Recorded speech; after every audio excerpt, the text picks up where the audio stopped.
तीन बेटे अपने पिता को घर से निकाल देते हैं। उसके बाद जो कुछ इस कहानी में होता है, यह देखकर आपकी आंखें भर आएंगी। यह बहुत दर्द भरी और मार्मिक कहानी है। कहानी को पूरा सुनने के लिए वीडियो में अंत तक बने रहिए।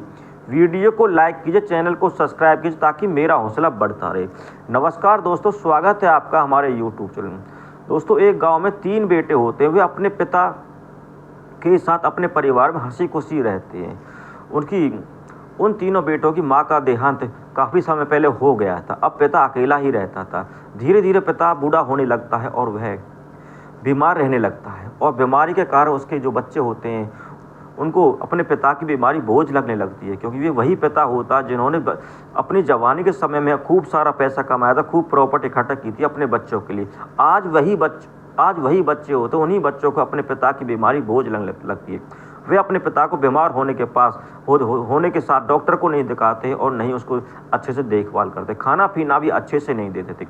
वह पिता बहुत ही बीमारी के कारण बहुत ही कमज़ोर हो गया था और वह उसे चला फिरा भी नहीं जाता था। वह खाट पर जहाँ बैठता था वहीं आसपास थूक लेता था, और जब उसे लेटरिन बाथरूम लगती तो बड़ी मुश्किल से धीरे धीरे सर के लेटरिन बाथरूम करने के लिए चला जाता था।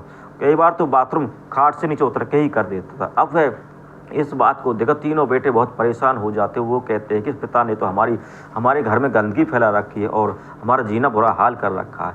एक दिन उसी गांव में एक कसाई आता है, और वह अपना जो कसाई का धंधा होता है चौपे ढोर लेने का करता रहता है, और आवाज़ लगाता रहता है कि है कोई चौपे ढोर बिकाऊ। इस तरह की आवाज़ लगाता रहता है और गाँव में घूमता रहता है। वह उसी गली में आ जाता है जहाँ उन तीनों बेटों का घर होता है। वह वहाँ आवाज़ लगाता है कि है कोई चौपे ढोर बिकाऊ तो बताइए। तो वे इस तरह आवाज़ लगाता है, तो ये आवाज़ सुनकर तीनों बेटे बाहर निकलते और उस कसाई से कहते हैं कि हमारा बाप बिकाऊ, अगर तुम्हें लेना है तो आ जाइए। वह इस कसाई जब उन तीनों बेटों की यह बात सुनता है तो वह सोचता है कि ये तीनों बेटे शायद मजाक कर रहे होंगे। वह उनकी बात को सुन के अनसुनी कर देता है और चल लगता है। फिर वह तीनों बेटे उस कसाई को आवाज़ मारते हो। उनके आवाज़ मारने के पर वह कसाई उनके घर पर आ जाता है। घर आने के बाद जब वह कहता है कि हम अपने पिता को तुम्हें देना चाहते हैं, तुम इसे ले जाओ। जब यह कसाई यह बात सुनता है तो वह पिता की ओर अपनी दर्द भरी आंखों से देखता है और कहता है कि ठीक है, अगर आप अपने पिता को बेचना चाहते हैं, मेरे पास मेरे पिता भी नहीं है और मैं इसे ले लूँगा। जब उसके तीनों बेटे कसाई से अपने पिता का सौदा कर रहे हो तो उसके पिता की आंखों में आंसू आ जाते हैं, और वह सोचता है जिन बेटों को मैंने बड़े लाड प्यार से पाला, आज उन बेटों ने मुझे कसाई के हवाले कर दिया। और वह उस अपने पिता को कसाई को दे देते हैं, और वह जो कसाई होता है उस बूढ़े बाबा को अपनी मोटरसाइकिल में बिठाकर अपने घर ले आता है। वह अपने घर लेके आता है तो वह अपनी पत्नी से उसे नहला धुलाने के लिए बोलता है। उसकी पत्नी और वह दोनों, कसाई और उसकी पत्नी दोनों, उस बूढ़े आदमी को नहलाते धुलाते, साफ सफाई करते हैं, अच्छे कपड़े पहना देते हैं और डॉक्टर को बुलाते हैं और उसका इलाज कराते हैं। कुछ ही दिनों में वह बुजुर्ग बाबा बहुत ठीक हो जाता है और खा पी के बहुत तंदुरुस्त हो जाता है, और वह हंसी खुशी वहाँ रहता है। और वह उस कसाई को ही अपना बेटा मान लगा, क्योंकि उसके अंदर कोई लालच नहीं होती, कोई स्वार्थ नहीं होता। बगैर भेदभाव के वह अपने उस बुजुर्ग को अपने पिता के समान मानकर उसकी सेवा करता रहता है। जब से उस बूढ़े बाबा ने उनके घर के आंगन में कदम रखे थे, तब तक उनके घर में दो दुगनी और दिन दुगनी रात चौगुनी तरक्की हो गई थी, और उनके घर में चारों तरफ से खुशी आ रही थी। कसाई काफ़ी दिनों से कसाई की शादी को काफ़ी दिन हो गए थे, उसकी पत्नी को बच्चा नहीं हो रहा था। बूढ़े बाबा के जैसे कदम पड़ते हैं तो उसके घर में उसकी जो पत्नी होती है वो माँ बनने वाली होती है। यह देखकर वह बहुत खुश होते हैं और बूढ़े बाबा की बहुत चाव से सेवा करते हैं। एक दिन बूढ़ा बाबा नहा धो के खाट पर बैठा था और वह उसकी आंखों में आंसू आ रहे थे। यह देखकर कसाई कहता है, बाबा क्या तुम्हें अपने बच्चों की याद आ रही है? अगर तुम्हें अपने बेटों की याद आ रही है तो मैं तुम्हें उनसे मिलवा लाता हूँ। यह सुनकर वह बूढ़े बाबा बोलता, नहीं बेटा, ऐसी कोई बात नहीं, मैं तो ऐसे ही सोच रहा हूँ।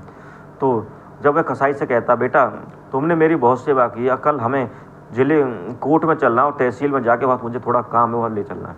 इस तरह वह कहता है तो कसाई कहता है कि बेटा कि पिताजी आपको वहाँ क्या काम है? तो बूढ़ा बाबा कहता है, मैं तुम्हें वहीं जाके बताऊँगा ये सारी बात।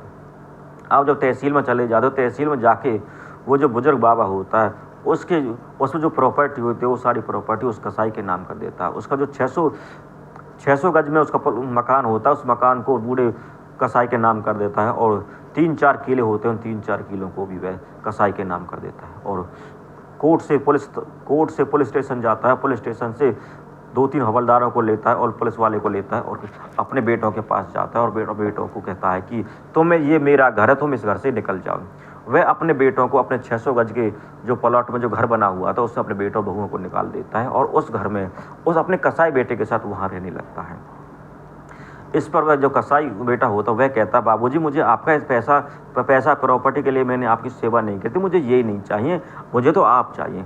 तो वह बुजुर्ग आदमी कहता, बेटा तूने निस्वार्थ भाव से मेरी सेवा की है और तुम्हें ये भी नहीं पता था कि मेरे पास इतनी प्रॉपर्टी, इतनी संपत्ति है। तुम मुझे अपना पिता समझ के अपने पास लेके आए तो तुमने बहुत अच्छे से सेवा की, मैं तुम्हारी सेवा से खुश हूँ और अब ये प्रॉपर्टी मैं तुम्हें ही दूंगा, तुम ही इस प्रॉपर्टी पर रहोगे। तीनों बच्चों को मैंने पाला पोसा बड़ा किया और इन्होंने मुझे तेरे हवाले कर दिया, कसाई के हवाले कर दिया। मैं इतनी समझ नहीं, इतनी दया दृष्टि नहीं समझी, इन्होंने पशुओं की तरह मेरे साथ व्यवहार किया है। वो इस तरह अपने बेटों को भला बुरा कहता और अपने बच्चों को वहाँ से निकाल देता। अब उसमें कसाई के साथ मौज मस्ती से रहने लगता है। दोस्तों हमें अपने माँ बाप का आदर करना चाहिए, क्योंकि बचपन में हमारे माँ बाप हमारी देखभाल करते हैं। हम छोटे होते हैं उस समय वो हमारे खाने पीने लेटरिन बाथरूम करते हैं या फिर किसी और चीज़ की करते हैं, उस सब की हमारी देखभाल करते हैं, साफ़ सफाई करते हैं। बुढ़ापे में जो हमारे माँ बाप होते हैं बुढ़ापे जो हमारे माँ बाप होते हैं बच्चों की तरह हो जाते हैं। उनको भी अपने किसी चीज़ का सुध नहीं रहती है और वे हर चीज़ के लिए अपने बच्चों पर, दूसरों पर आश्रित हो जाते हैं। आज वो बूढ़ा बाबा भी जब बुढ़ापे में बीमार हो गया था तो उसकी देखभाल के लिए उसके बच्चों को उनकी देखभाल करनी चाहिए थी। उसके साफ़ सफाई, लेटरिन बाथरूम ले जाना है, लाना है, नहलाना है, धुलाना, सभी उनके बच्चों को करना चाहिए जो उनके बच्चों ने नहीं किया था। तो तो मैं आपसे यही कहना चाहूँगा इस कहानी के माध्यम से मैं यही आपसे कहना चाहता हूँ कि हमें अपने बूढ़े माँ बाप की सेवा करनी चाहिए। जैसे बचपन में वो हमारी सेवा करते हैं, हमारा खाने पीने, उठने बैठने, कपड़े पहनाते हैं, नहलाते धुलाते हैं, लेटरिन बाथरूम अब हम कर देते तो उसको उठाते हैं। इस तरह हमें भी अपने बुढ़ापे में अपने माँ बाप की सेवा करनी चाहिए, क्योंकि माँ बाप की सेवा हम करेंगे तो तभी हमारा उद्धार हो सकता है। लोग मथुरा काशी घूमते रहते हैं लेकिन अपने माँ बाप की सेवा नहीं करते। हमें अपने मथुरा काशी घूमने की ज़रूरत नहीं है। अगर हम अपने माँ बाप की सेवा कर लेंगे तो हमारा माँ बाप ही हमारे लिए भगवान से कम नहीं होते। हमें माँ बाप की सेवा करके ही अपना अगला जन्म सुधार लेना चाहिए। दोस्तों कैसी लगी आपको मेरी कहानी, कमेंट करके हमें ज़रूर बताइएगा। धन्यवाद।